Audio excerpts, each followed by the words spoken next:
Isang mapagpalang araw po ng Lunes sa inyong lahat, mga minamahal na kapatid. Ngayon po ay araw ng Lunes sa loob ng ika-25 linggo sa kananiwang panahon.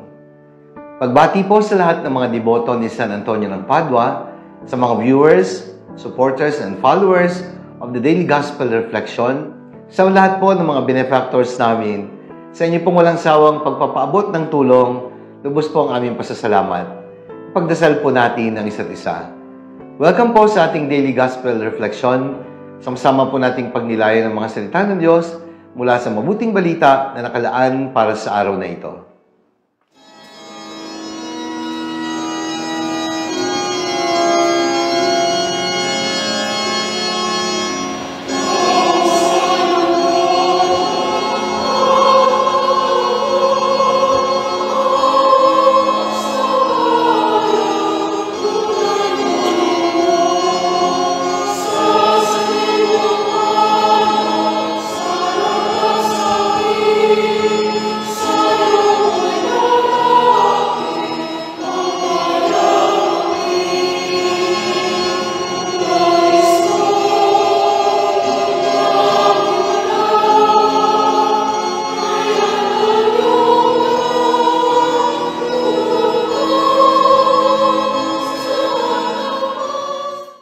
Mga minamahal kong kapatid, ngayon pong araw ng Lunes sa loob ng ika-25 linggo sa karaniwang panahon, pagninilayan po natin ang pagbasa ng Ebanghelyo ayon kay San Lucas.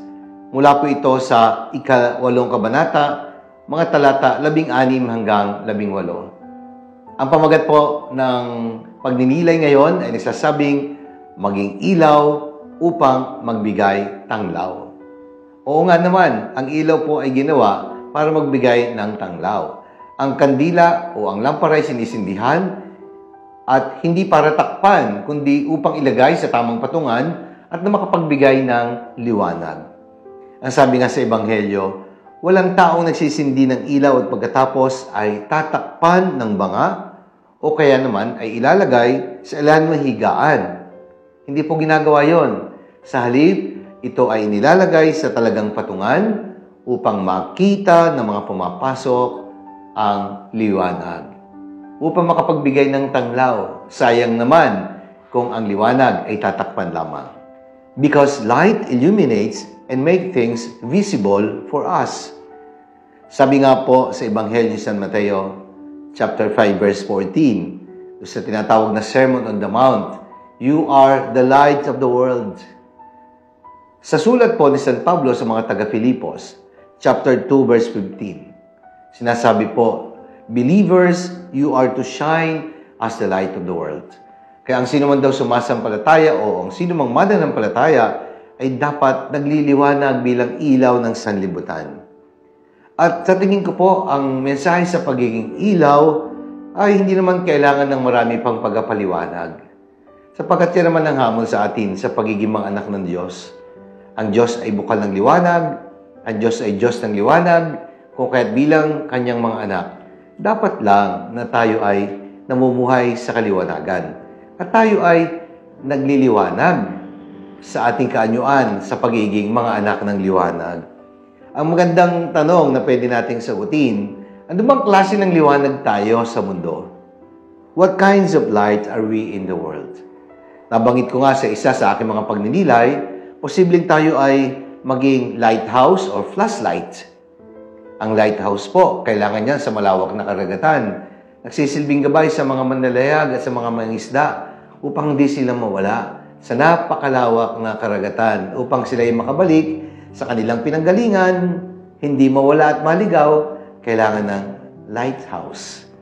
Kailangan din po ng flashlight kapag madilim at kailangan nating makita ang daan, meron pong flashlight na tinatawag para ituro sa atin ang daan.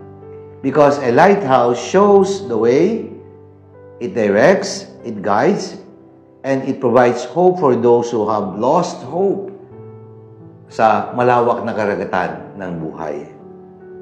Pangalawa po ay yung liwanag na nagmumula sa buwan.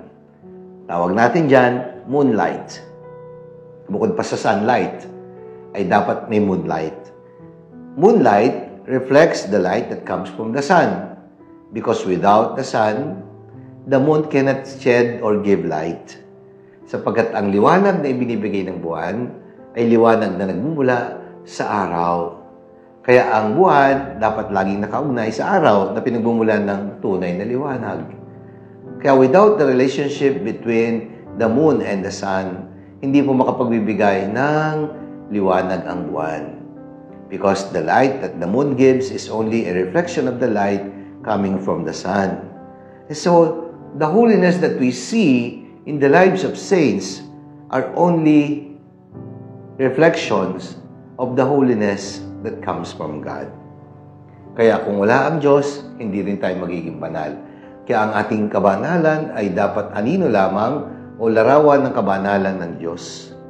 A life that shines in holiness is a life that is always connected with God. Ang pangatlo po, candlelight. Wow! Sosyal. Ang sweet naman, candlelight. Pero, di ba, ang kandila, kapag sinisindihan, nagbibigay ng liwanag.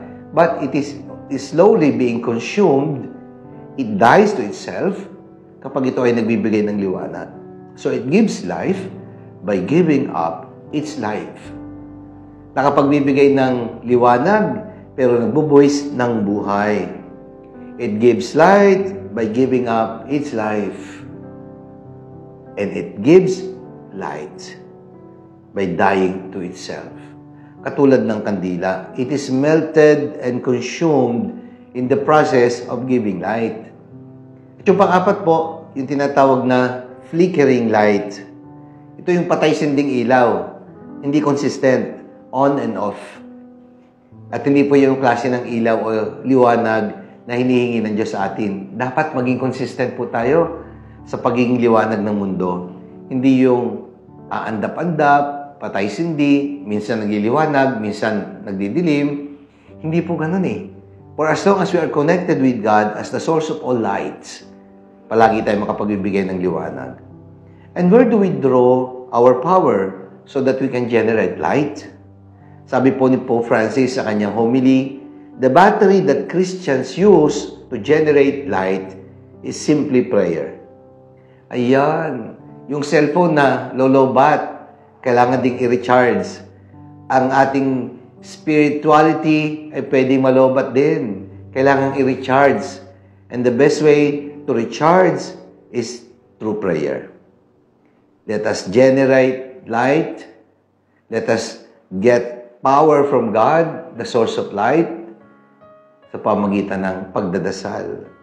There are many things that we can do, many works of charity, many great things for the church. You may also be rewarded as a great benefactor of the church. You can be given a special award. O pwedeng ipagpatayo ka pa nga ng monumento dahil sa iyong mga mabubuting nagawa. But if you do not pray, it will be dark. It will be dark. Kapag hindi tayo nagdadasal, gaano man po tayo kasigasig sa pagbibigay, kung wala naman tayong panalangin, maubusan din tayo. Tayo po ay madidrain din, malolobat. Kailangan natin lakas. Kailangan natin magdasal. Sa isa pong pagninilay na binahagi ni Pope Francis, sabi po niya, this mission of giving light to the world is so beautiful. We have this mission. And this mission is beautiful because it is beautiful to keep the light that we have from Jesus. Protecting it, safeguarding it. Huwag nating hayaang mawala yung liwanag na yun na nasa atin na mula kay Jesus. Because a true Christian should be a luminous person. And when you are a luminous person, that means you can bring light to all, to everyone. And you always share that light to others.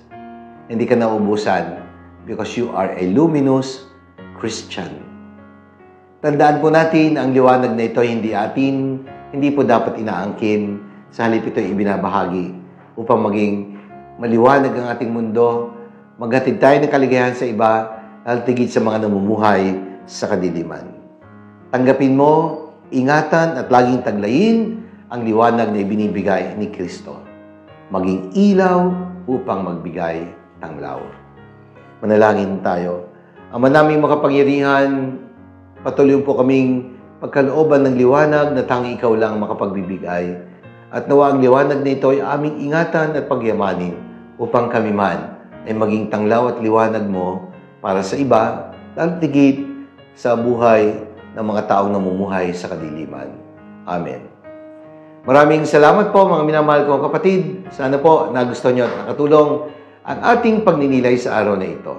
Sakaling nagustuhan niyo po at nakatulong, i-like po ninyo at i-share, ibahagi natin ang mensahe ng salita ng Diyos sa ating mga mahal sa buhay, mga kakilala at mga kaibigan. Let us fill the world with the message and power of God's words.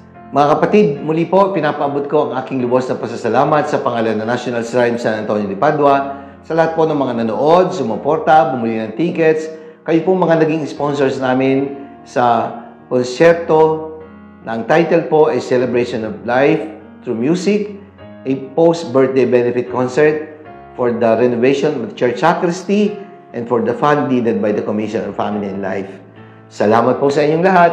Pagpalain po tayo ng Diyos, Ama, ng Anak at ng Espiritu Santo. Amen.